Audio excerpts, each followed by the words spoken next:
Board of Aldermen of the City of Brookshire will conduct a regular meeting Thursday, November the 18th, 2021, at 7:00 p.m. in the council's chambers of the Brookshire Municipal Building located at 4029 Fifth Street.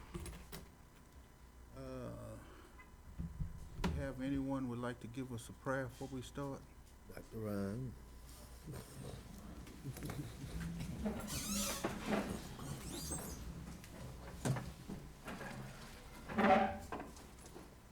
pray. God, just thank you for today, Lord. Thank you for this community, which we all know and love, God.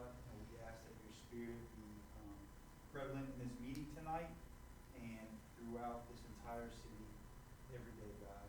We just want the world to come to know you, and we want Brookshire to be a city on a hill, a light to this county, state, and country. In Jesus' name. Amen. Thank you, sir.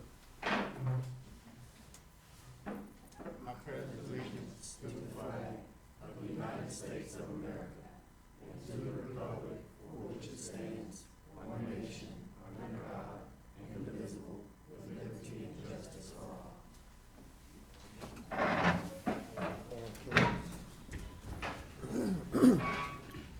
Miss Connor?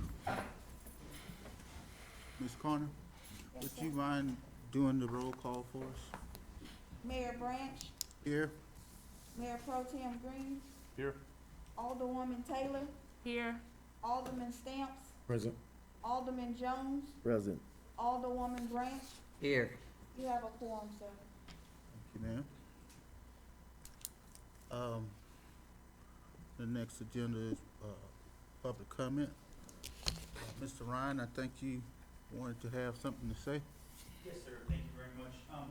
I just kind of wanted to put a formal request in to be on the next agenda, on the next city council meeting. I would like to request 4 street lights, 2 on Cooper Street and 2 on 4th Street between Cooper and Velasco, just for some safety purposes for our community members that are leaving, exiting the hangar 5 to 6 nights a week, especially ladies and minors. Sometimes it's a little dark out there, and we don't always have males to escort them, and so I know they would feel comfortable and safer if the streets were a little well lit on that corner. I know there's some on the intersection, but I think, 1/3 and 2/3 way down both streets, I think would help tremendously for the majority of our beneficiaries as well. That's all I can say. I'll note that. Thank you, sir. Thank you. Is there anyone else who would like to speak in public comments? Okay. We'll move on to agenda item number 4. Discussion and possible action regarding update on emergency policies, procedures, restrictions relating to facilities and operation during COVID-19. Chief Jackson? Yes, sir. Mayor's Council, as of November the 8th through the 14th, our count is at 13 positive reported cases. Our next vaccination will occur at United Way again on Wednesday, December the 1st, from 10 a.m. until 3 p.m. The rapid testing will be that day from 11 a.m. until 1 p.m. That's all I have. Thank you, Chief. Agenda item number 5. Discussion and possible action regarding ordinance number 21-691-15, an ordinance of the City Council of the City of Brookshire authorizing a development agreement with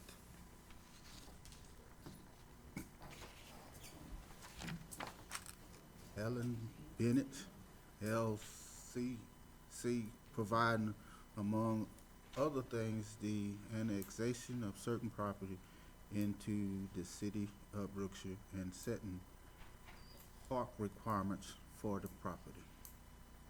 So Mayor and Council, that we've done one of these before. It was, the previous one we did was a lot larger scale than this one is, but the developer in this case has the parcel that they have is partially in and partially out of the city limits. And so they want to bring the whole piece into the city limits. That's what we're doing through the development agreement, the annexation part. The other part is through a development agreement, we can set development standards on the parcel. And the type of use that they're gonna do is essentially like a warehouse type building structure. But our code, and I think we're actually gonna address this later tonight, and I think we may address this later tonight in our development standards, but our code right now only has parking requirements for what we call residential and commercial. There's really not any other types of parking requirements. And so for a use like they're proposing, which would be this warehouse type, the way, if you were to apply our standards right now, it'd be too many parking spaces applied to the site. So we're requesting less parking to accommodate the use they're gonna do. And so, I don't know if anybody's here from that company, but if you prove it tonight, then what we're gonna do, same procedure we've done before, is that we will have them sign this, and then we file it of record, and then we'll adjust our city boundaries to include that little portion. But it's really, I don't even remember the acreage, it's not, the whole piece is not that large, but this is just a portion of one of the parcels to bring in.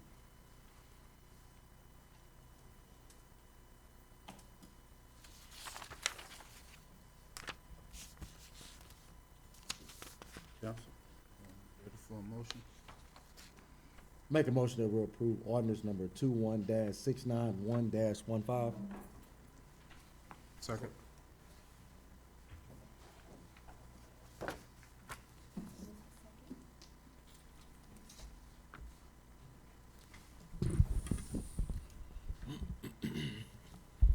Mr.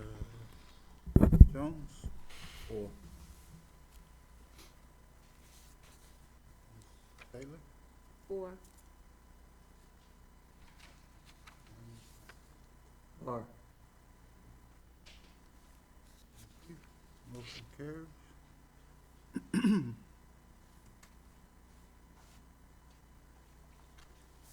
Move on to agenda item number 6. Discussion and possible action regarding resolution number 1338. A resolution of the City Council of the City of Brookshire approving and adopting the Texas term sheet regarding the state's opioid. So this is the resolution that, again, you don't have to do this, but I think recently the state of Texas was part of the national settlement, opioid settlement, and so with that, there's state of Texas allotment has been divided, and I included in the back of this just a portion of the sheet that shows how much money that would be allotted to Brookshire if you opt in to the settlement. And so that amount, I think it's $6,900, I think is what it is, $6,400. If you do that, there's a really broad, I didn't include it here because it's too much, it was too much to include in your packet, but there's a big old document that has all these lists of things you could use that money for. And so essentially, if the police department can find a way to spend $6,400 in any way at all related to opioid issues or drug issues, then it's money that if the settlement happens, then we will get that money for that purpose. Like for instance, Narcan, I for don't know, Narcan, what is that? I don't know what that is. the medicine they use for drugs to recover. I mean, I'm Pays sure, for- yeah, I yeah. think that would be right. I know Yeah. I know some cities are even thinking really way outside of the box on what they do, and the attorney at our firm that is over all this, that she talked to the Attorney General's office, and it's not funny, but it's kind of funny that nowhere in the settlement agreement is there any audit provision on anything for the state or for any entity that's gonna accept the money. So it's almost like we're just gonna, in good faith, take it and use it for general purposes. So I think something like that, if it's directly related to doing anything to relate to the opioid, issue, then we'd be fine. Based off our attorney's recommendation, make a motion that we approve resolution 1338. Second. Which one?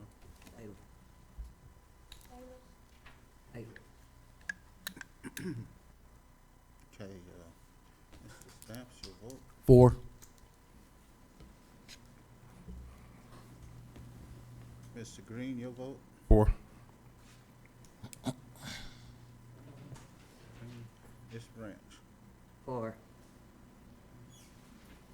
you. Motion carries.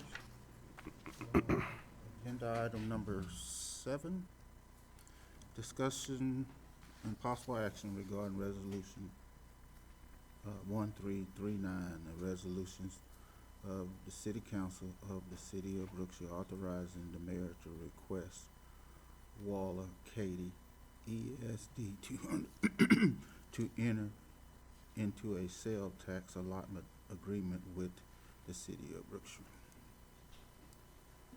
So Mayor and Council, this is, like the statement says, it's a resolution that we're gonna authorize the mayor to attend a December meeting of the ESD 200 and request that they enter into a draft, well, what we have here is the draft sales tax allotment agreement. So for ESDs, and the ESD 200 recently had an election, and they voted to institute a sales tax on top of the property tax they already get. So it's by state law, they can get up to 10 cents for every for $100 valuation on property. But ESDs are also allowed to get sales tax. When they do that, they just can't, whenever they institute that sales tax, it can't cause whatever entity to go over their allotted 2 extra cents that we have. So what that means is for anywhere in the district now, so that the election passed, and so they can issue their sales tax, which they chose to do 1 cent sales tax. So that means anywhere in the district where there's whatever entity, if there's a cap available that has 1 cent available, the ESD gets that cent. This is just to say that when a city would come in and, like in our instance, we annex now, say if we annex into an area and we were thinking that we would get 2 cents out of that area that would be available to us, we would not get that. We'd only get 1 cent from the newly annexed area. So what this agreement is, it follows a provision of state law that allows us to request the ESD to give up that portion in the places that we would annex. So for us, that would be beneficial if we, say we annex into a portion of our ETJ and a big commercial development happens there, or some retail happens. If this ESD tax that wasn't in place, then we would get the 2 cents out of that area. And that's what we're asking, is that in those types of things, when we would annex and that extra cent would be involved, that they would direct that to us. So it's just, all this is doing is authorizing the mayor to attend that meeting to request that they consider entering into this agreement. And if they do, and they say they're gonna do that, then we'll be coming back with the agreement to sign. Ready for a motion? Yes, sir. Make a motion that we approve resolution number 1339. Second.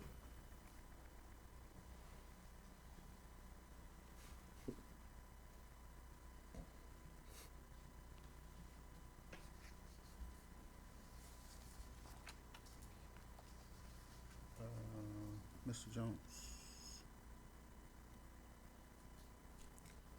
4. Ms. Taylor? 4. And Ms. Burns? 4.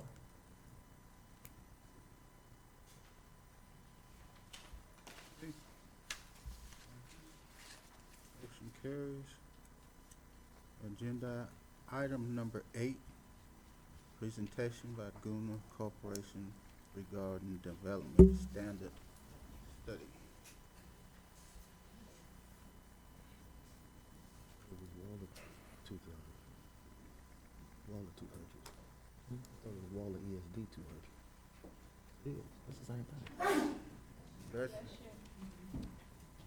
It's been Waller too, because they service 3 counties. Waller. Or being Harris.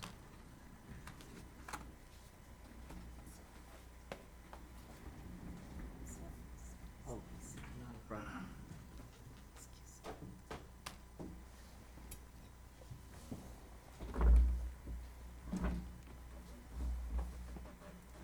Good evening. My name is Lata Krishna Rao with Gunda Corporation.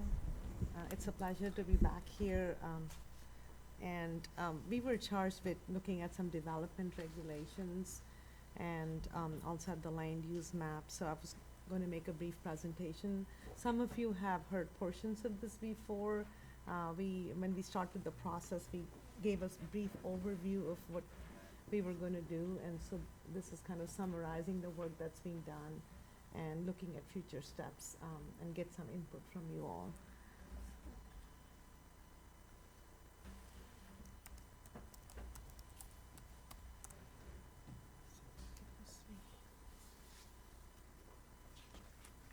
This is the presentation that you have in your packet with some minor tweaks. So the first thing that we did was to prepare a land use map, which is included in your packet. The map shows the existing land use in each parcel in the city of Brookshire, and these uses are categorized and identified by different colors. And the land use categories were based on the thought that in the future, when we start writing more development regulations, or the city looks into doing more development regulations and adjacency requirements, what would be the uses that you need to tag, like residential, non-residential, commercial, things like that. And the data that we used was Houston Galveston Area Council had some information. We looked at the Waller County Appraisal District and also did some additional research through Google Maps and through site visits to make sure we had the most accurate information. Of course, we always look for city council and residents to give us input. There might be parcels that might not be accurately represented, so it's always good to get that feedback. This map is not set in stone, it's a living document, and as uses change, we can go and fix those or make those changes. So we would like to, the purpose of presenting that tonight is to have you all look at it and give us some input as to if you see anything that needs to be updated, amended, and just finalize it for use for other city purposes.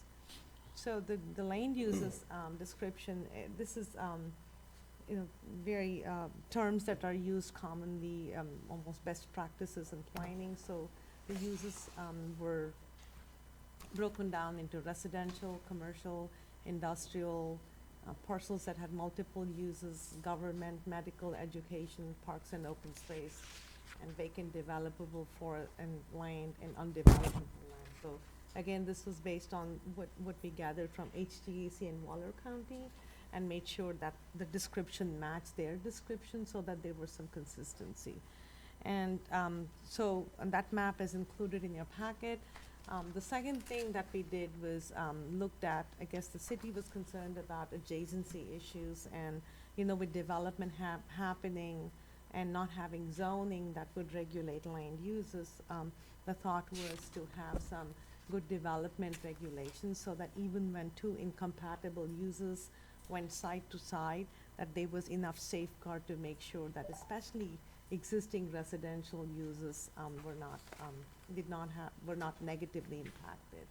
So one of the things was to identify the issues that are currently in the city of Brookshire and find out how they are addressed in the codes, and then look at the codes and see if they could be improved and additional measures added to protect residential users from the adverse impact of commercial, retail, industrial uses.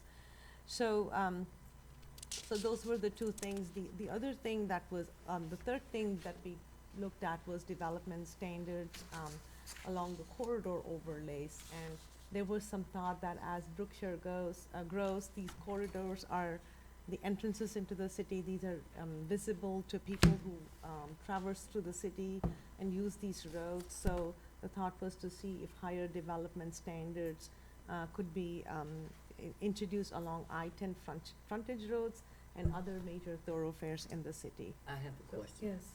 Because text dot regulates 359 there with Interstate 10, how could we implement what our vision for the city would be? Okay. So, good question. These development standards pertain to the development within individual parcels. So these do not really affect the right-of-way. So how that matters is if you have good development regulations in terms of signage, in terms of landscaping, in terms of how the site is designed, then whatever develops in that parcel will add value to that intersection. So it's a good point that you bring up. This is not right-of-way improvements. We are not talking about right-of-way improvements or intersection improvements. This is just how properties are developed along these corridors. And they do definitely impact how the corridors look like. It's, most of the cities that I work with have special standards for corridors. They might have a vision to develop a corridor as a parkway or with more landscaping or a multimodal path that they want along a corridor, and they try to do it through guiding and requiring certain things from private developments that are on both sides of the street. And then the city can come in later or text on and then do improvements within the right of way. And then, so again, what we are looking for is getting input from you on some of these recommendations and finalizing some of these changes and amending the codes so that it can be adopted. So just some examples, looking at the adjacency issue, I mean, this is prevalent a lot in Houston because again, Houston doesn't have zoning, but it can be addressed through other development regulations, especially when you have a single family residential and a commercial building goes next doors. It could be worse than what you see.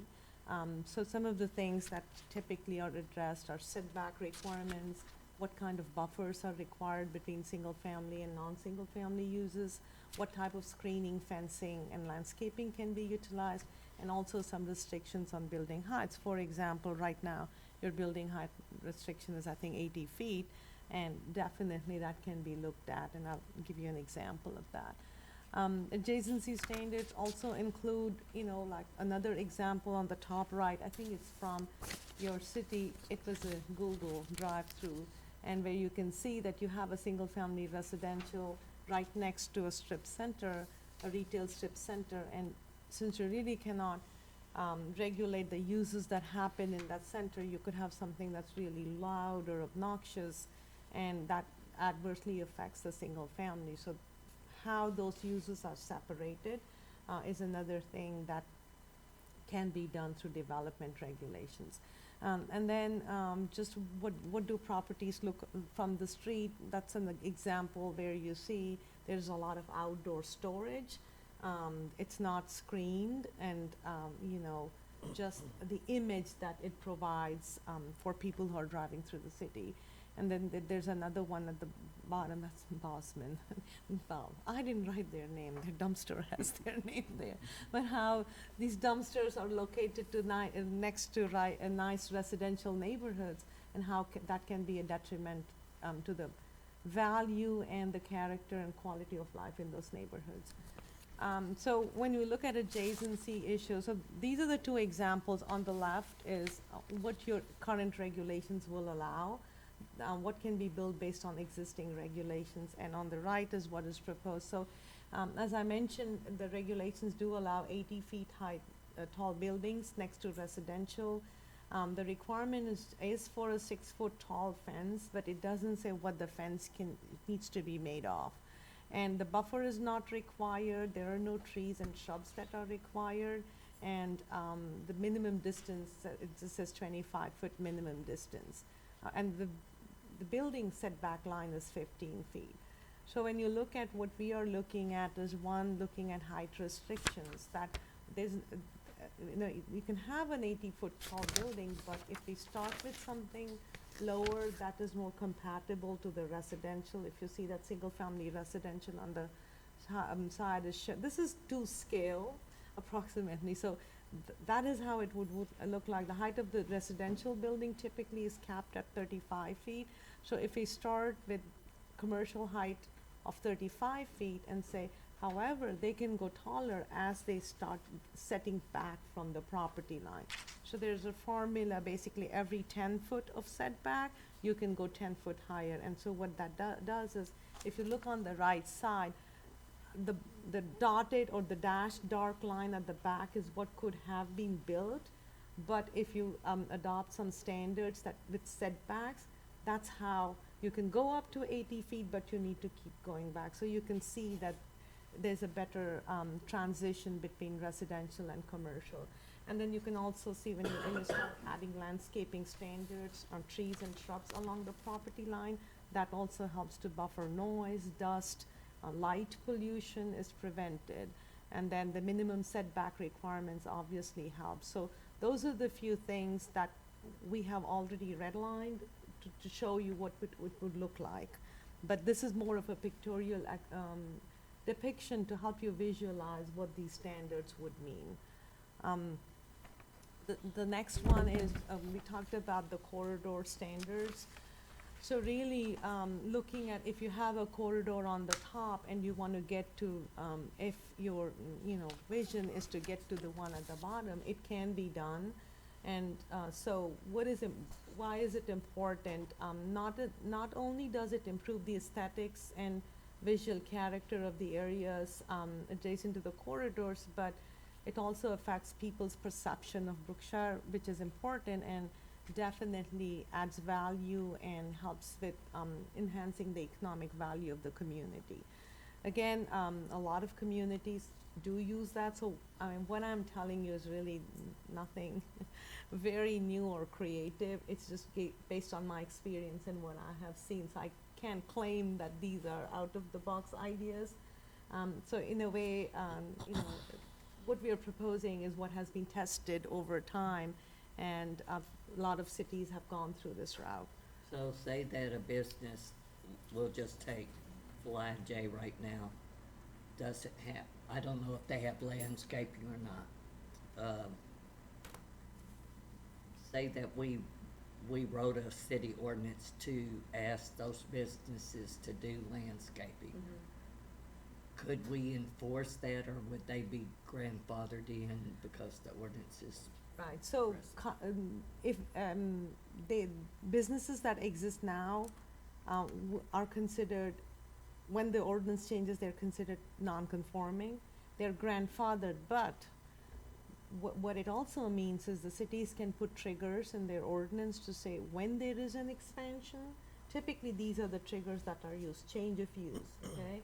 If the use of the building changes, then at that time, some of these can trigger. So you have to figure out a way to make sure that you add landscaping or whatever you all decide, right? Or if the building expansion, right? You can't keep on saying my building is non-conforming and never conform. So that's another trigger. So change of use, and then the third one is change of occupancy. Sometimes, especially if you have like an old Sonic that was built a few years back and another fast food wants to occupy it, that's change of occupancy, and that time some of these triggers can be required. So typically what happens is, by default, these triggers are written in, and if the applicant has a hardship or finds, like some things are not possible, right, because the building is there, then what cities do is then they have the ability for the applicant to come to the city council or planning and zoning commission or zoning board and have that discussion. Can you waive these requirements? And what that does is gives the council the ability to say, okay, if we waive this, what else can you do? So for example, if you see on this picture, the bottom picture has a requirement that the first 25 feet along the corridor has to be landscaped, right? So if there's an existing building, they might not be able to do that. They might say, I can only do 10 feet. But then the discussion that happens is then, can you enhance landscaping, or where else, or what else can you do? So at least it opens up that dialogue and forces them to think a little more about how can we add value to what we are building. So I have one and correct question. me if I'm wrong, Justin. That's right. With Ms. Branchstack, what if it's a bigger building with multiple businesses in it, like a strip center? Right. How So, do you do that? Because one business can change, yeah. but the rest are still the same. So again, it depends. Some cities will say any vacancy will trigger it. Some cities will say 25% vacancy. Some cities will say as long as the entire building doesn't get vacant. So it depends on city to city as to how strict they want to be. So I have seen all kinds of permutations and combinations. But typically, I would say if a portion of the building is vacant, it's a double-edged sword, right? if you push it too far, the building is gonna remain vacant for a long time, which is not good for anybody. So there has to be a balance, and that's when that there's a clause that, again, that clause, well, if there is some hardship on site, they can always come to you all and present their case and have that dialogue. You Is know, that something that the EDC could fund, I guess, to make the landscaping look better to enhance the beauty of the city? they can, I know in one city, EDC had the facade improvement grants, they had for the downtown, and surrounding areas. So when a situation like this happened, planning staff would tell them, why don't you talk to the EDC? And maybe you are eligible for a grant. They have signed, that grant could also be used if you had a non-conforming sign or which was falling apart and you wanted to improve it, you could do that. You could use it for landscaping. So if the compliance requirement was that you would have to, you know, pull up the concrete in the first 10 feet and add landscaping, EDC was able to use those grants to fund that. Yes, you could do that, yeah.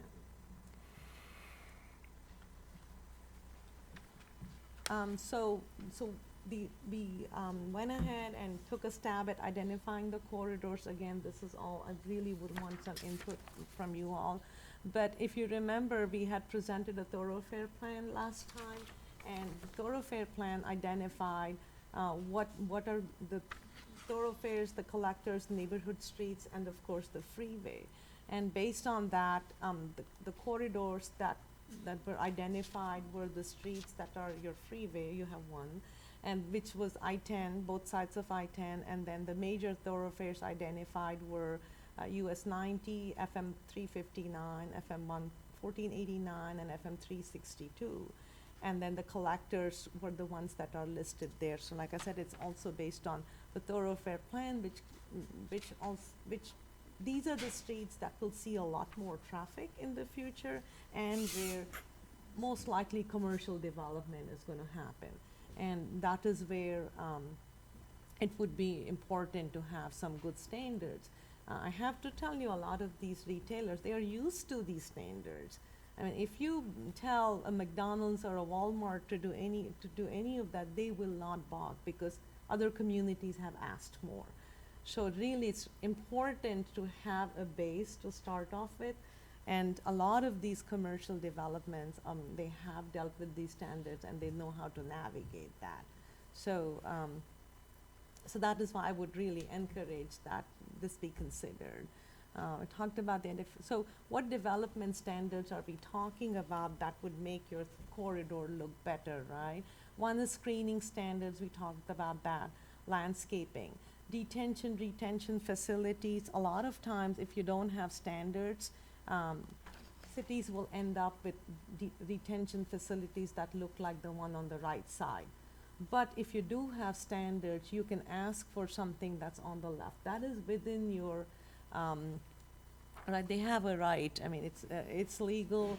So again, the point is, if you don't ask, you don't get it. So some of these standards have been included in lighting standards, and I'll go through this. Off-street lighting is a good, so again, basic things like regulating the height of lighting, especially when commercial development is next to residential, is important, because I mean, when you live in a house, you want to be able to open the window and not be bothered by that light. Very standard. The other one is just shielding. If you look at the example on the right, and versus the one on the left, you can see that shielding helps a lot to create that quality of life. So these are things that would be included in. And then off-street parking is another one. I'm sorry, I'm going back and forth. So another example where on the right side, you see if that wherever that city was, they did not have requirements to put shrubs and trees along the parking lot where it faces the frontage. And on the left, you see that certain things help. One is requiring street trees. The other one is requiring a row of shrubs to screen your parking lot. The other one is even inside the parking lot, requiring islands at certain intervals, making sure the islands are wide enough, and mandating landscaping inside the islands to provide street trees and shrubs. So not only does it help with aesthetics, especially in Houston area, it helps with creating a cooler climate and just making it more usable. And then manufactured home, park, subdivision, again, screening is really important for those type of developments, the type of screening, the setback from the streets. And if you see that example below, it has a row of evergreens. That's a very effective way of screening some of these things. Fencing is another big one. Fencing, masonry fences are becoming very standard these days. A lot of cities will have that in the requirement. Cities also look for, better fencing materials. A few things. Not only is the material of the fencing important, not just for aesthetics, but also for maintenance, and it's more sustainable. It looks nicer in the long run. It's also the height of fencing. So, for example, if you have a junkyard or an outdoor facility on the right side, doesn't matter what the fence is made of. The height of the fence is important to make sure that it covers the activity behind. So that's something that would be addressed in the codes. And then, let me see. We talked about outdoor activities or uses and outdoor storage. So there are three kinds of outdoor uses that become an issue. One is just an outdoor activity. Can you sell your wares in the parking lot? Or how do you use the outdoor spaces? Can you have seating outdoors? And then, of course, outdoor storage. So, as you can see, screening elements become really important when you start talking about outdoor uses and outdoor storage. And an example, so some outdoor storage, not all outdoor storage or display is bad. It's just where do you want to go? So a lot of cities are okay if you have outdoor display like the fruit stand along the building, but they'll generally say, let's keep it near the building within 10 feet so that it's not encroaching into your parking lot. The one down below on the right, if you don't have regulations, you can see that people start having, garage sales, which is not bad, but then what else can be sold outside? And then cities struggle with outdoor storage and junkyards. The line is very, very fine, and then people start storing used automobiles as part of outdoor storage, and that's why cities are very cautious about what is permitted outside. So these distinctions will be made in the code, and each of them treated as appropriate. And then I talked about signage, the last slide here. Signage, again, is very important. If you see, a lot of those pole signs can be prohibited. Cities are moving more towards what you see on the right side. Those are called monument signs, where typically they will not allow poles. They want the base of the sign to be at least 50% the width of the main sign, so that you have nice pylon signs, and then regulating the material the sign is made of, which fortunately we can still do, and as the size and location of the sign. A lot of cities will also ask for foundation landscaping, which helps to enhance the base of the sign. So some of the signs that you see, the pole signs with, signs attached to them, or these portable signs, or I have nothing against O'Reilly. I wanted to point out that the same company, okay? The same company, when the city asks for it, will do what they ask. And that is what I preach to the councils, that when they come to you and say, this is what we do, no, this is not what we do, especially having worked in, the Northeast and Texas, and just in Texas, look at Woodlands, look at, cities around. So that's why I use that example, as the same company will do what the cities want them to do. So you would, cities worry that they would be, discouraging businesses from locating. I think once they've done their market study, I don't think that signs or landscaping are going to discourage them from locating in your community. So, yeah, so I do use O'Reilly, so. Oh, then the last one was, I think we talked about. So building facades, it's a little tricky now. The recent legislative changes, they've made it very difficult for cities to regulate facade. Till 2019, most of the cities that I work in would say, no metal, we want no wood, we want masonry, we want stone, and they could do that. Now it's become more difficult, but there are ways, and Justin is probably an expert on this, that cities are trying to figure out how they can still have buildings that look nice. And so they're, what the legislature did not prohibit was things like, oh, you need to use 3 types of metal on your facade, or they still haven't restricted color. They still haven't restricted how the roof should look like. So some cities that it might not be appropriate there, but we are working with cities in the hill country where that pitched roof gives that character. So they're just saying any commercial, if it's like, 3 stories or less, needs to have a pitched roof. So that's something that, like I said, hasn't been challenged yet, but the cities were not happy, but it is what it is. So they're using all these other things that I have listed on this list to kind of make up for if the building is made of metal, how can we deal with that situation? So those are just examples, and then just, fortunately, and I thank you for that, we have had a chance to work with your ordinances now for the past 1 month. I know Krishna spends most of her time here. Her husband is not happy. She's always in Brookshire. But always. I see the But influence. some of the things that we noticed is there are, we definitely want the ordinances to be developer friendly, but on the other hand, make sure that there are good standards. So a lot of times the developers, it's not the regulation, it's just, are they clear, are they concise, is it easy to navigate through the development process is what they look for. So some of the things we've just tagged, for example, platting, the city of Brookshire allows only 2 types of plats, preliminary and final. So for everything, even to just plat 1 lot, you have to go to the 2-step process. While the local government code does allow other instruments like minor plat, amending plat, that's a 1-step process approved by staff. So for example, if there's a Scrivener error on the plat, right, if 45 feet is listed at 35 feet and they want to come and fix it, they still have to go to the 2-step process, 2 meetings with the council. And all they're doing is just changing the measurement and correcting it.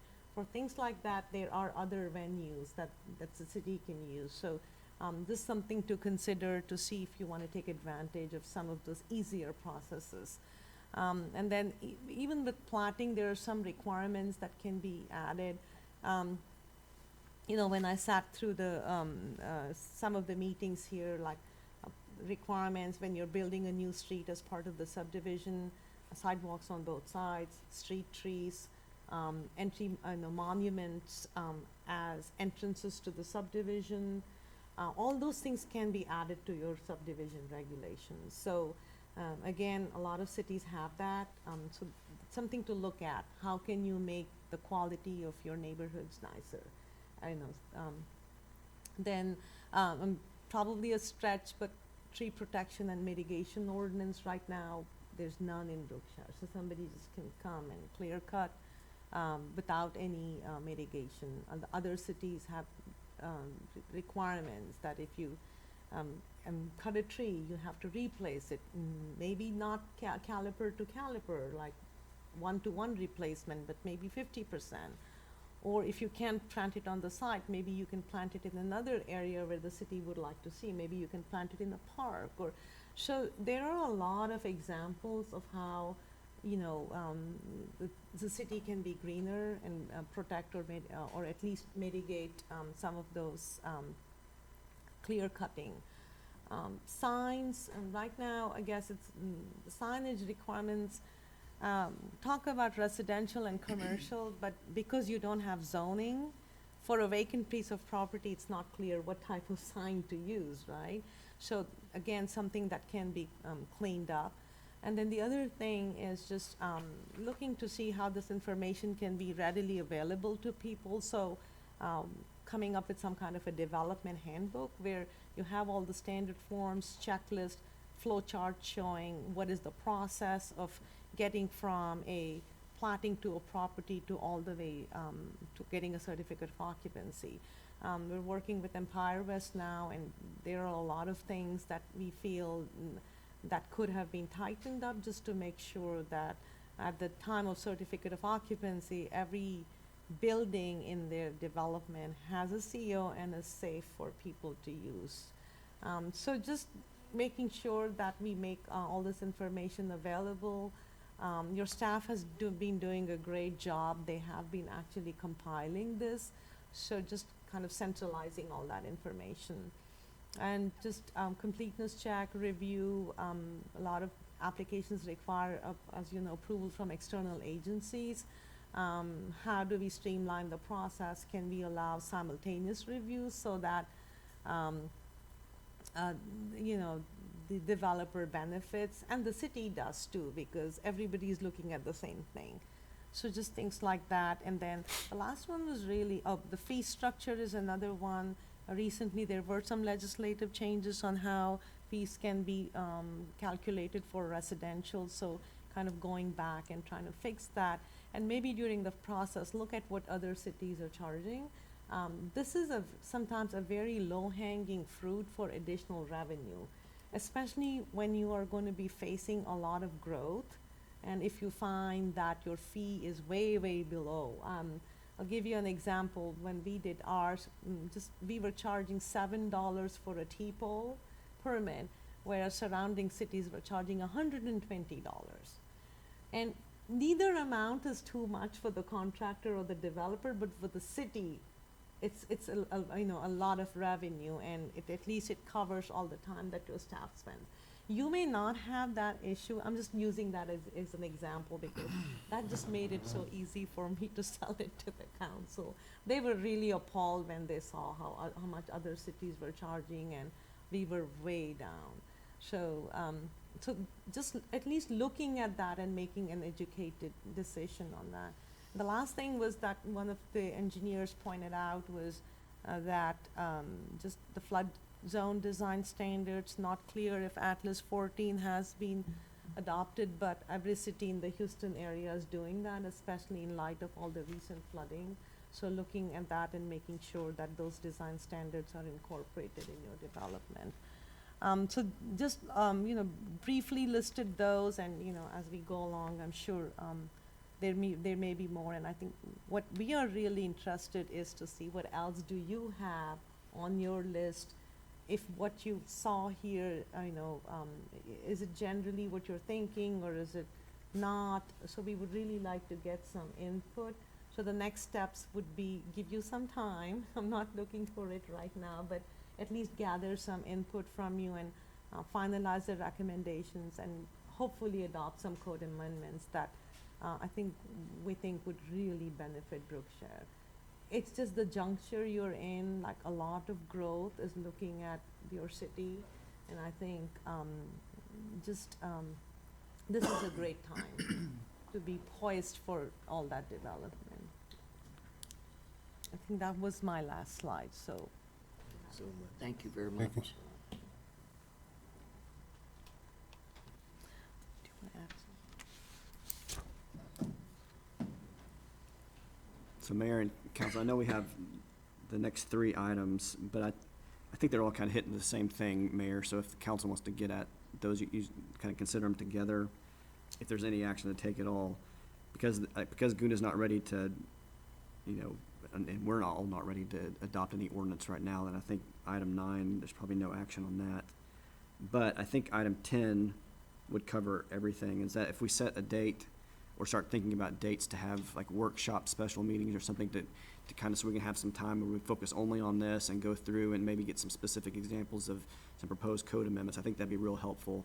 And especially since if we're gonna think about doing zoning as a part of that too, which could be something that we incorporate, and we think about that in those meetings as well. So I think if we maybe no action on item 9, unless council wants to do that, it's your discretion.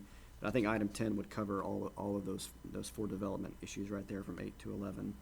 And it just be setting or thinking about getting a time where we can meet and really go through some of this stuff and see what we can do. I do have a question about item 9. Okay. Are you familiar with our ordinance on that one? I don't This have- is development standards. That's the thing that she went through. Yes, Yeah. yes. Okay. Is that what you would recommend, the adjacency issues that we're having? Yes, so basically, if you look at your packet, we did a comparison of what's existing and what we were recommending. So, yes, we have looked at existing, and basically we would, unless we start looking at a zoning regulation, but we would just look at what's there and start tweaking it and updating it. Okay. So all this is based on the review of your existing codes.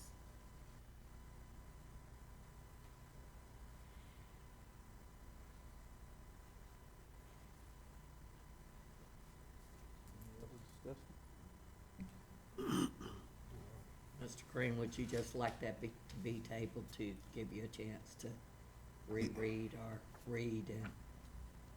Yeah, I don't want to just jump and just rationally throw some numbers out there. I want it to be something that we don't have to go back and try to amend. But that's what Justin was saying, when we have the next meeting, Yeah. we're gonna focus on solely just all of this, so we'll have plenty of time to just focus on this, and nothing else will be in the way, to be all about this. Even though I want this done like yesterday, because we still have ongoing issues that's gonna keep coming every week. So, the sooner the better. And it could be, that's what I was thinking, if we do a workshop and allow it at the workshop or special council meeting, we allow for action to be taken. We can, if we're gonna do this incrementally, like if we know that there's several, maybe, like you said, low-hanging fruit items that we could really change with one ordinance, just knock some of the stuff that's really problematic out and get that changed, we can do that. But, I mean, I think that what Lotta and her team have done, there's like 22 pages of amendments, and so they've gone through line by Yeah. line on your development standards, and and I think it's great. It's just for us to understand what it is that we would land on, what's comparable around here, and then what would be, like she said, the not completely pro-business, but that's pro-city, pro-development. What are some of those numbers? And then especially, and then if we're gonna think about doing zoning, then that's another part of that might change some of what's been recommended, so. Okay. And I know that holidays are coming up, so I know we can't really meet anytime, but, I mean, to draft an ordinance for this, for development standards, we have to have a public hearing, but that's not a problem. We just hold the public hearing, and then right after that public hearing, we can adopt the ordinance for whatever change we're looking at. But anytime we're talking about development or plating standards to change, the state laws requires us to do a public hearing. If we go into the zoning issue, like I think we asked that question last time about implementing that, I mean, it'd probably better if we did, in my opinion, a couple workshops that open to the public and get some ideas before we do that first. But when the actual item comes into adopt zoning, we have to send out notice to all the residents and then have one public hearing. And then after that, you could adopt a zoning ordinance if that was prepared. But that's a substantial process to do just to get to that point to adopt that ordinance. But technically, it's not that tough to send out notice and then have the public hearing and adopt the ordinance. It's just getting that thing built up, so it's good when we adopt it and we know what we're doing. Okay. I just want to add, though, that when we come to actually the code adoption part, once we write all this, I mean, Justin will have to vet all that, like make sure that it's consistent, the language is clear. Typically, that's what the city attorney will do. and make sure that, yeah, it's strong and it's, yeah, musters in Oh, my God, opposition. I'm grateful for the presentation, what definitely highlighted and showed the areas between the commercial and residential. So I appreciate you for that insight upon tonight.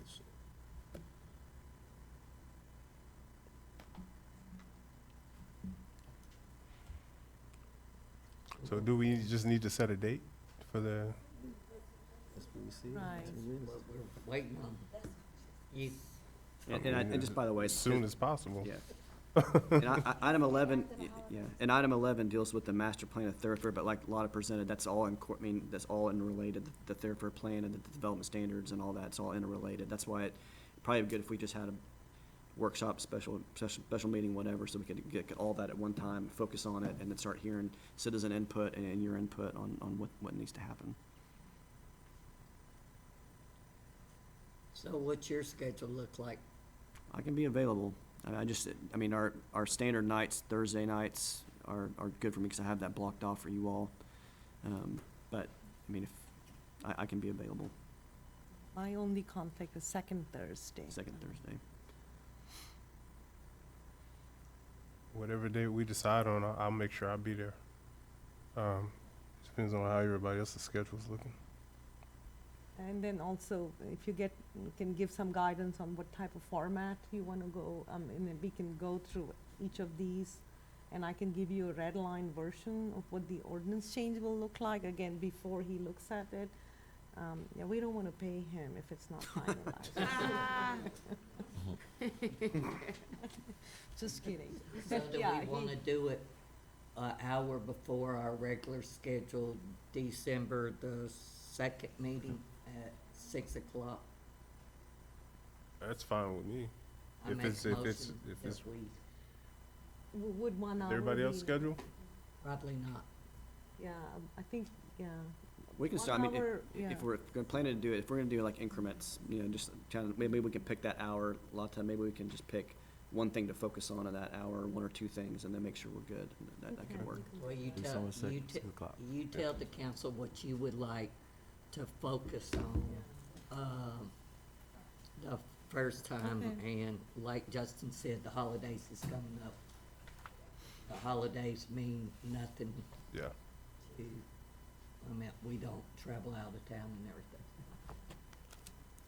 So, I make a motion that we have a special meeting December the 2nd at 6 p.m. to discuss,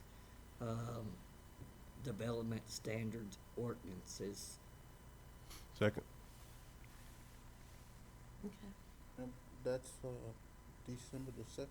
Yes, that'd be before our regular scheduled meeting, Mayor Branch, at 7.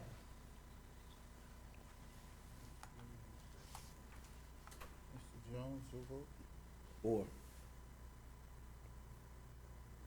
Mr. Stamps? 4. And Ms. Taylor. 4. Okay, date is set.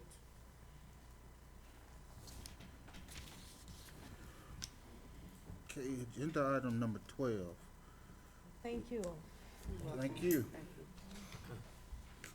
Agenda item number 12, discussion and possible action regarding invoice payments and reports. Make a motion that we approve all invoice payments and reports. Second.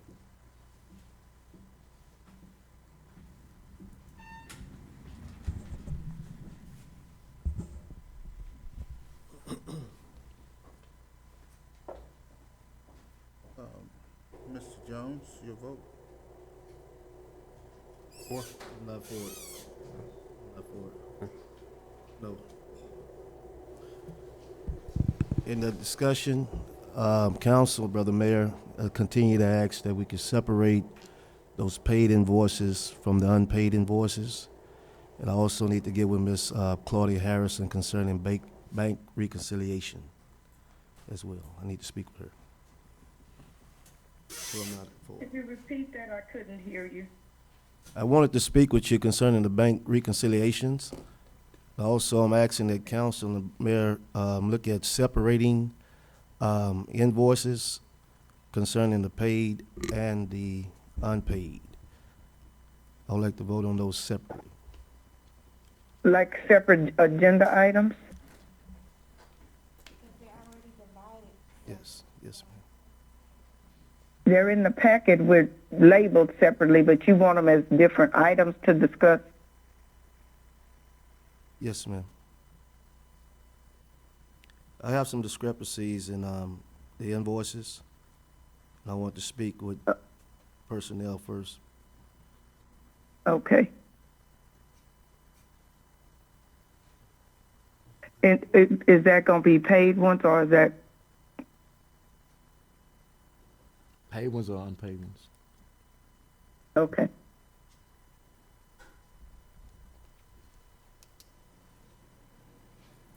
Four. Mr. Green is four, and Ms. Branch.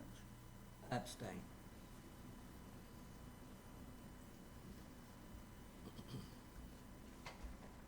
Okay. Motion carries on that one. We'll move to agenda item number 13.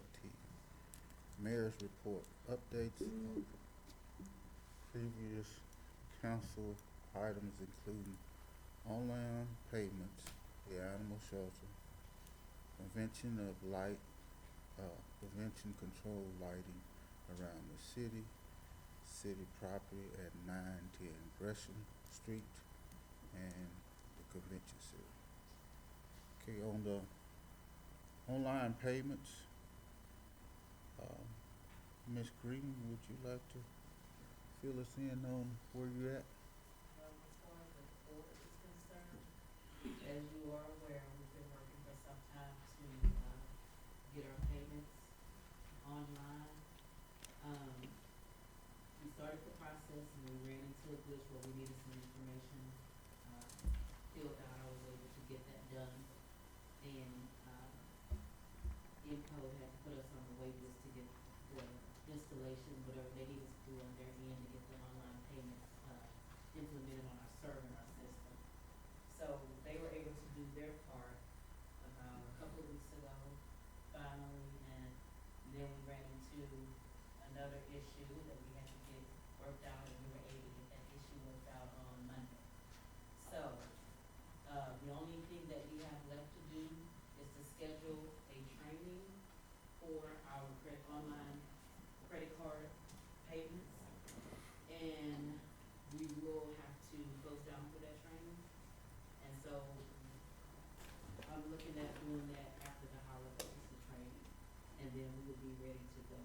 We'll have to do a test run before we go live, but we'll be ready to go live after that test run for court payments. That's court online. Mayor Branch, may I speak? Ms. Green told me that it was up and running at the last council meeting, that we okayed it during the pandemic, and this, that, and the other, and the online payments that I had been speaking about is where a company provides for you. It's wrote on the citation itself, the ticket itself. They come out and they install the software. I spoke to one company that said that he had reached out to Ms. Green several times and nobody will return their phone call. When it was supposed to be on the agenda, I had 3 different companies. They charged the violator, I will use for the lack of a better word. If you're speeding down Highway 90 and get a ticket and you know you're guilty, to save time from driving back to Brookshire, save the judge's time, the court staff's time, you just go online and pay these tickets. And it's a 2% fee that's charged to the violator.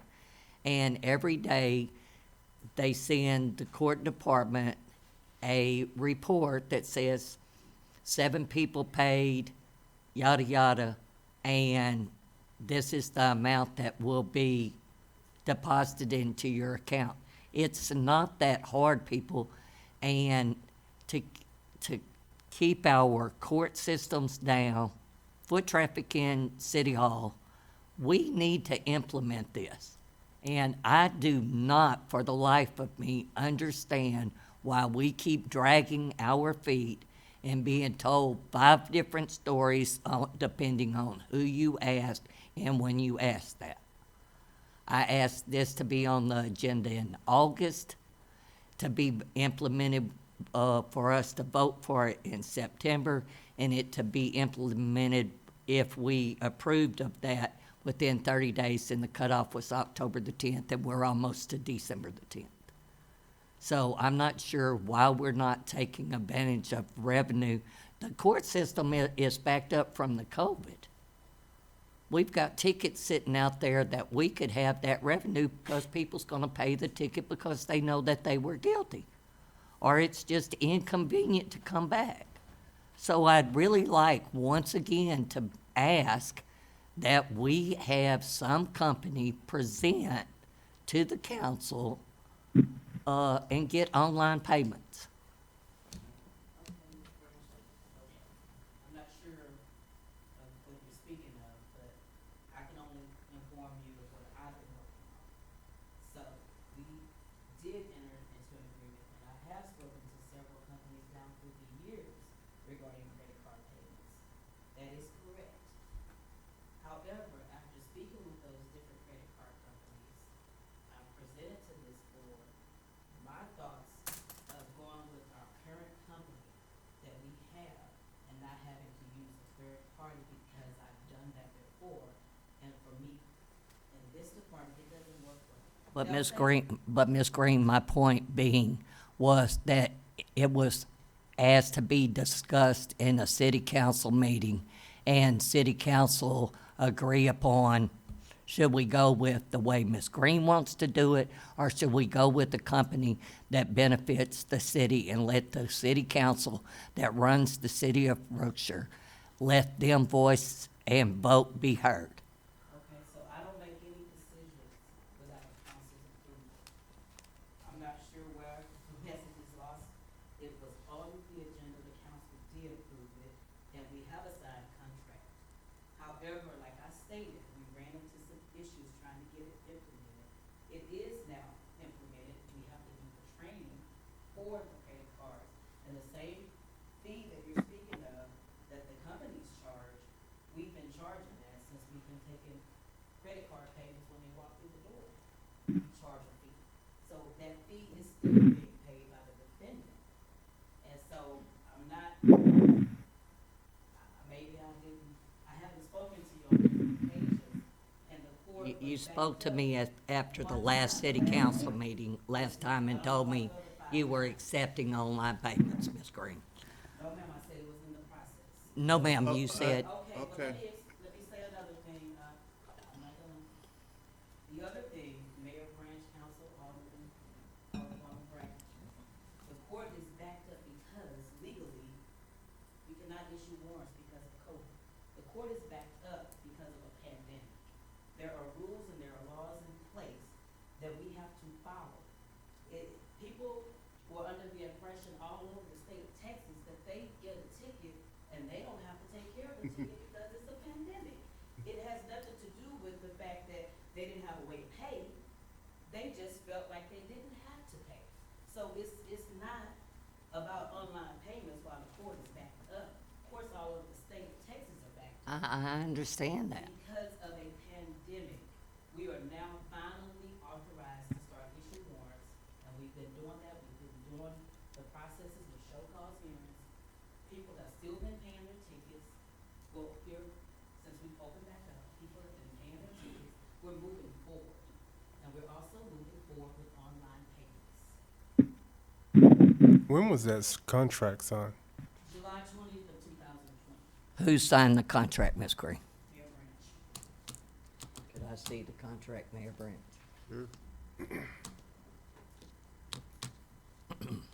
And I also do not have any control over what goes on the agenda, so I don't deal with that. Ms. Harrison still on the line? Ms. Harrison? Yes, I am. Could you, tell me where you are with the online payments? Yes, I have one staff member working with me, and just so council knows, we have to set up two separate systems, one for Encode and one for the tax payment. Right now, the and you guys have to understand. I kind of understand what Ms. Green is saying. You're not just dealing with one solid person, because everything in the end has to get lined up with Wells Fargo for the money to go there. You have your software company that you're dealing with where you're entering those payments, and then you've got to have another party, whether we go outside and get people to come in and make presentations or not, it's still going to be that third factor who is in the mix of getting those payments set up. On the tax side, we have been told, this week I think we were told, that it's possible to have the site up because they're going to create Tyler Technologies. That's a part of the services that can be provided to us for them to set up a website for people to go online and pay their taxes. However, this is from Tyler. There is a third party that has to be involved. And Avalon, the company that's used on the Encode side, Tyler Technologies for the taxes, does not use Avalon. And I can't think of the names of those companies. There were a few. We've already told Tyler which website we think will work best for our citizens, will be easiest to navigate. And the young lady that's working with us says that by January, that's the date she's given, that they should have everything set up. And it will require staff being trained once everything is set up to handle those things as well. On the Encode side, it is not going as quickly. We're not moving as fast. We have reached out to Elavon because that's who handles those payments on Encode side.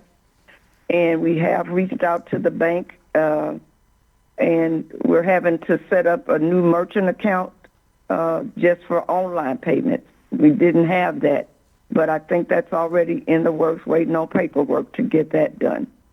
And so it is a work in progress. And yes, I too have talked to different vendors, and I keep thinking about Jack, the people with the different colored hats. They're always trying to get you to do those kiosk things and the online with them. And so if this board wants to have people come and present, I need to know now so I can put a halt on the progress that we have made. But that's where we are at this moment. For the taxes, they're hoping that in January we should be able to get up and going on online taxes for taxes.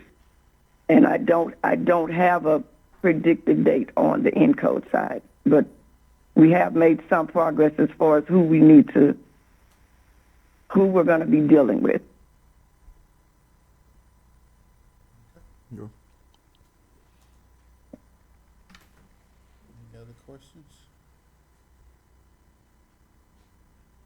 No, Mr. Mayor, I feel if the ball has already been rolling on this issue, we just need to continue letting Ms. Harrison continue letting Ms. Green do the work that they've already started to do therefore, because if we don't go that route, then we're going to be set back and we're starting all over again. So I agree with you, Ms. Branch, if this is something that we need to get done, if they're already 75% done with the project or whatever, let's just go ahead and let them finish, continue doing what they're doing. There are a lot of other entities involved, like Tyler and so forth, so we might as well just continue where we're at and let them finish doing their projects. That's why I asked Ms. Green and Ms. Harrison to give y'all the update on that because they know more about it. Sounds good. So let's go ahead and talk about the animal shelter. The animal shelter, I haven't got much information on it, but today they did deliver Yes. some of the building material. There hasn't been any permits or anything pulled yet for the construction, so we're still waiting on that to happen before we can move forward. Well, And Mayor is correct also. I witnessed them today dropping off the equipment today, so that is a start, so. that's about all I have on that, because, I mean, no one has contacted me. I haven't been able to contact anybody else. And the prevention control lighting around the city, I have, made contact with Centerpoint. Their rep for this area is Travis Wheels. I asked for a report from him. He didn't have one to give me, so I could explain what he is supposed to be doing here in the city. But I will be in contact with him again to make sure we get, like Mr. Ryan's request on lights, fix the lights that needs to be fixed, and the trees getting trimmed around the lights that's blocking the light. Brother Mayor, I don't mean to cut you off, and all due respect to the council as well. I appreciate that report, and it satisfies the group that's before us now. But this, I requested this, and thank you for putting it in your report. This lighting in the controlled areas has been something I've been calling and asking about for a long time. Appreciate you giving us this update. But to the taxpayers, I feel that you should not be satisfied with that report, because this report has been asked. The information has been continuously asked about the lighting. It's personal because I came under scrutiny because my street was not lit up. And I find it being a concern, and thank you, Brother Ryan, because you see a controlled area in your area that needs lighting. We're going to continue to put a Band-Aid on this issue and think that we are satisfying taxpayers by coming in each meeting when it needs to be addressed and pacifying this while our streets are still in the dark. Citizens are walking and exercising in the dark.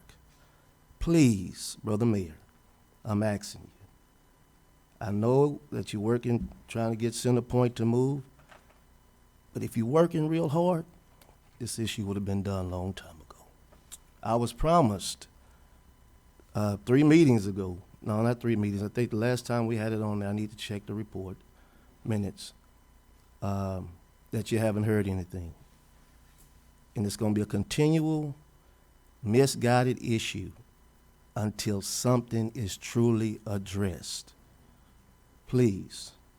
I do have a list of some lights that has been replaced, and I wish you would have bought that list tonight. Not to cut you off, Brother Mayor, with all due respect, please. I apologize.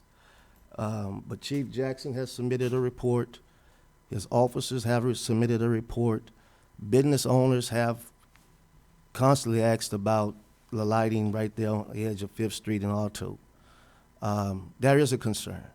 Mr. Jones, concerning the building, one right here on 5th Street, just like the Dollar General, those businesses are supposed to, according to our city ordinance, put lighting on the front of their building. The light on the corner of 5th and Franklin and 5th and Otto, Yes. the street, the trees were trimmed around there, and there's light. There's no lighting. If you can't even turn off a 6th and 359 This to is go true. home because I can't see anything. This But is it's, true. there's street lights there. Yes. They are not as illuminated as they should be, but we're gonna have to vote to add more street lights then just depending on the one light on each This is end of true. the block. In addressing, thank you, Councilwoman Branch, and I appreciate that. And each time I ask concerning an issue, I go to who the taxpayers voted as mayor. And I appreciate you coming in with that information, but I wish that the mayor can provide that information. I We think do- he we do did, need- but we're Yes, not ma'am. gonna discuss that. Chief, do you still have that list? Can we just put it on the agenda to look at the list? And then we'll go from there. The list, Yes, sir. but, I was given by the chief, and the information I was given today by Travis Will. Okay. I think, Alderman Green, what we were trying to do a while back was change all those lights out to LED lights, right? Mm-hmm. And I don't think that'll happen in some of these areas that are low lit. I don't think they actually went around and did all the lights, cause he can't get me a report, and that's why I'm reporting what I know. That's, I'll have to, That's something we definitely need to look into, getting those old ones changed out to the LED, which is a lot better than the standard light we have, you know. But I'll get that list to council, unless the mayor still, I think the mayor still has it. yeah. How long ago since you gave me this? It's been a while, That's what I thought. No further questions. probably Okay, maybe a month. okay. I have it, I don't remember the date, but I have it, but I know it's not been no 2 months, cause we just talked about it not too long, very recent. Okay, any other question about the lighting or discussion? Okay, the next item is city property at 910 Gresham Street. The council has voted to have the sign removed from the building. The sign was removed from the building this week. The sign on the side and the sign in the front of the building. Also, while we're talking about that location, I have one bid for to have it painted. I have to have 2 more, so we can choose which one we're gonna go with. But it's been posted. I've talked to a gentleman that was painting houses right over here on, Fifth Street. Gave him a business card, he gave me his, and he was supposed to get back to me, with a quote to paint it. I called him, he didn't answer again, so, but that's the, position I'm in on that, and the convention center. I have no idea about the convention center sign. Miss Harrison, didn't you, Brother Mayor, I was working on that project if I can, yeah, but Miss Yeah. Harrison, and we talked on it too as well. huh? Yes, sir. I didn't hear you. Me and Ms. Harrison, Oh, yeah, 'cause me and her talked this week about it, why they hadn't came out and taken it down. I reached out to Yes, Ms. Oh, and okay. I've already taken care of that. I'm just waiting for her to send her artist to get through sending something back. It was just, they were ready. They were just waiting on what the sign should look like and the colors and that. And the consensus of those involved with the sign, they want the sign to be able to illuminate the area as it did before. And so that information was sent over to the sign company, and she emailed me back and said that she has her people working on something. And so as soon as that comes back in, and if it's agreeable by the people that are on that project, then they will move forward with installing the sign. We're removing the one there and installing the new one. The concern of the sign council was they was using the logo that was gonna block the light. It was dark.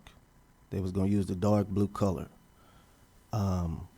which was gonna cause a a problem, but I did, once I received the photo of the sign, I did immediately, and Ms. Harrison can testify to this.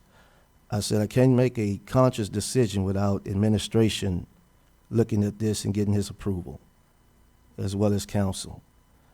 So I did ask that she send that image to you, Brother Mayor, to get a report on what you saw and your ideas concerning it. After not hearing that, Ms. Vicky Castro was also involved with this. We just opted to say, hey, let's go with the original format that was up there that would illuminate the street, give lighting to the street. But seeing that the young lady presented tonight dealing with that pole sign, you know, we're in violation of Code 226. It's not a regular code. I just made it up, so don't quote me on that. But that was the concern. The sign could have been up. We've just been waiting on the approval from administration based off of getting the idea from getting other viewpoints, say it like that. So, that's the true update. We're just waiting. Well, that ends my report, unless. Mayor, Justin, is it okay for me to ask a question about, under the mayor's update about, You can ask questions about it. okay, what, it was something that's not on here, though. What is the general Well, topic? we used to use a software called Board Book, and we don't use it anymore, and I'm kind of curious why. You know, we put that in a different item, unless you, yeah, we have to put that in a different item, because we're not posted to Okay. discuss it. You know, not all of the council has tablets. Neither does the mayor. I think I'm the only one that still use it. Yeah. So I thought that board book was only, maybe you can correct me, Ms. Harrison. but I thought- We have to wait to talk, because we're not posted to talk Oh, about that, so I don't I'm want to. sorry. And I know it's not a discussion item, but. Yeah. just can't- I didn't hear that. I apologize. I can give them an update next meeting. I mean, give them an explanation. Okay. I have nothing else, unless someone has something they'd like to share.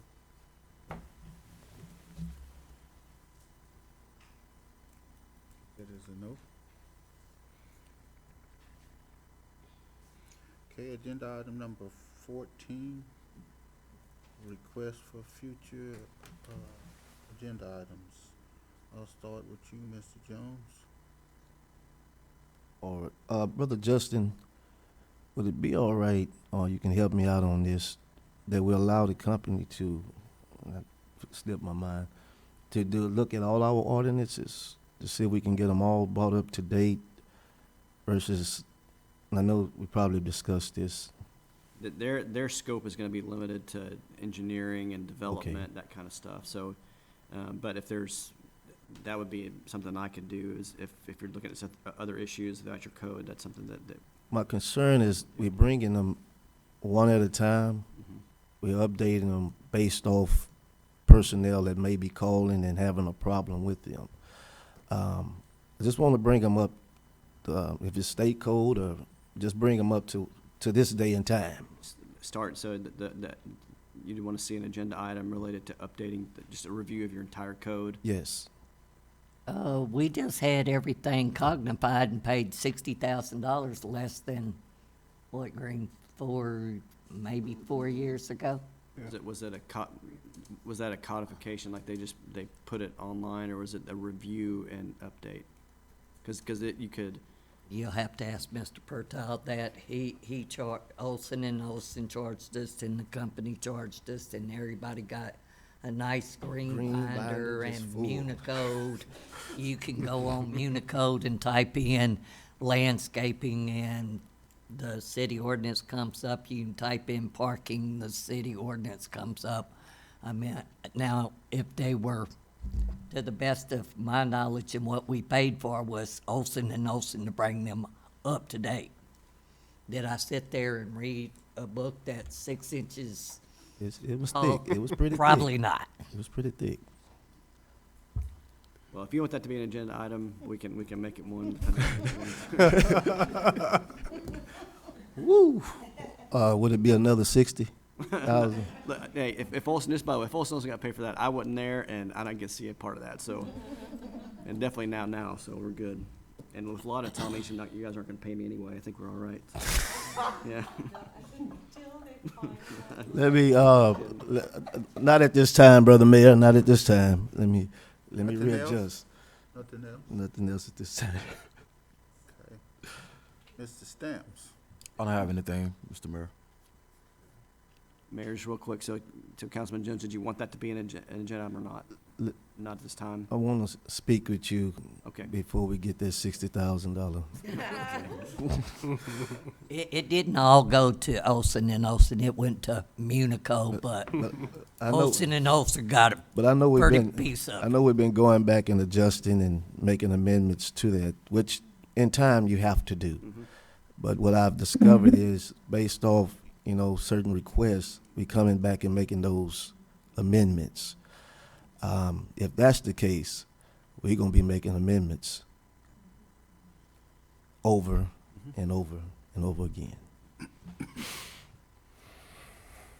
Mr. Green? Yes, sir. Mr. Jones, I'm gonna help you out on this. Please.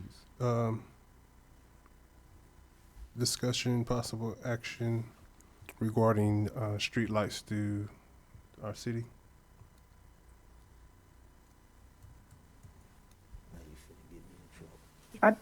Regarding streetlights, what, Mr. Green? Yes, ma'am. Chief has a list, and I think Mayor Branch said he just received another list from our code enforcement. Can we use that? Okay, I was just trying to, I didn't hear what you said when you said discussion and You got possible a, you action. got a list from who? Regarding streetlights, And he said he also had something from the representative. I got a list from the chief, but I contacted, The representative, he said. yeah. Oh, I'm sorry. Didn't I'm sorry. have- But speaking of representative, could we also have someone, Yes. a representative or someone from Centerpoint to also come speak within that same meeting? What's that guy's name? Travis Wheels. Travis. I said, okay. I'm sorry. I was wrong. Mayor Pro Tem Green, I really would like it to see that prevention on as well, because some of those areas may not have a prevention problem, but they're lighting to try to prevent some crime, so. You're aware of that, Chief? So it needs to say discussion and possible action regarding, prevention control lighting around the city. That's correct. Yes. Yeah. Thank you. Thank you, Thank you, sir. Dr. Green. Yes.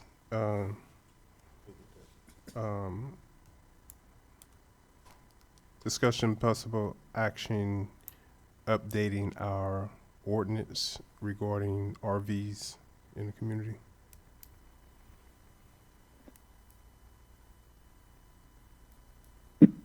regarding RV parks or just RV? No. RVs being parked on the public, Oh, okay, regarding RV, private owned, okay. Yes. what you was talking about, Green, right? Yes. Yes, ma'am. Parked on Okay. the public streets. I can't hear you guys as well as you can probably hear me. Okay, I'm sorry. Yeah. Your voices are kind of going in and out. And update on board book.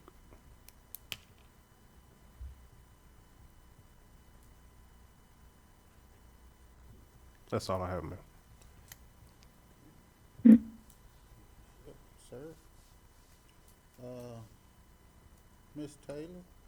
None at this time.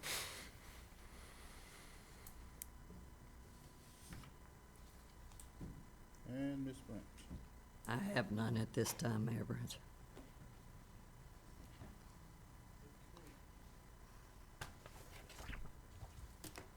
Next next item is agenda item number 15, council report and community announcements.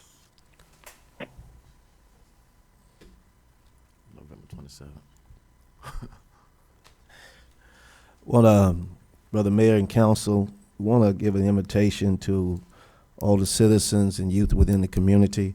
Our Brookshire Youth Advisory Commission will be hosting the Youth Summit on November 27th here at City Hall, right adjacent across the street, starting at 10:30.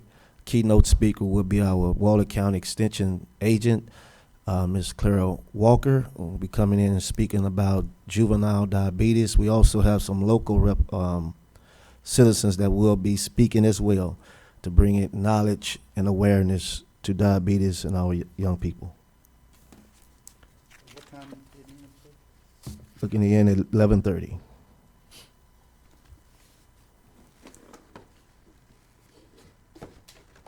Any more? Anyone else has a community announcement?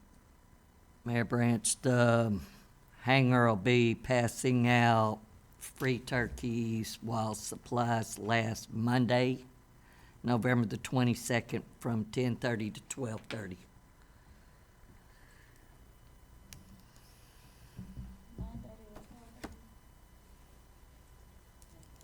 10:30. United Way doing this. Or while supplies last.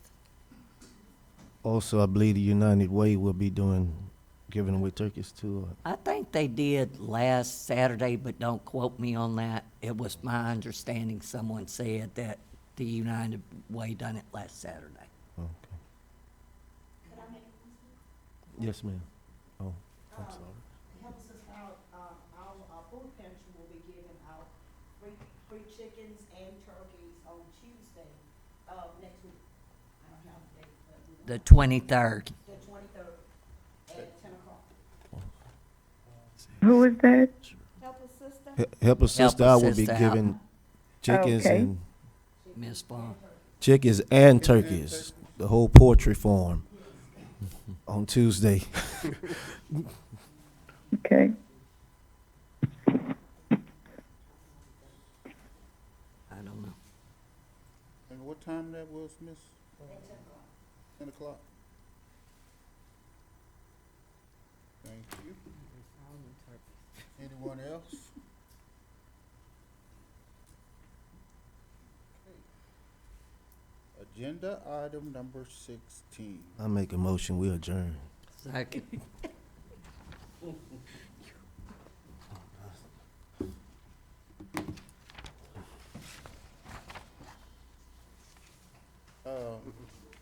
Mr. Stamps, your vote. 4. Mr. Green, your vote. Four. And Four.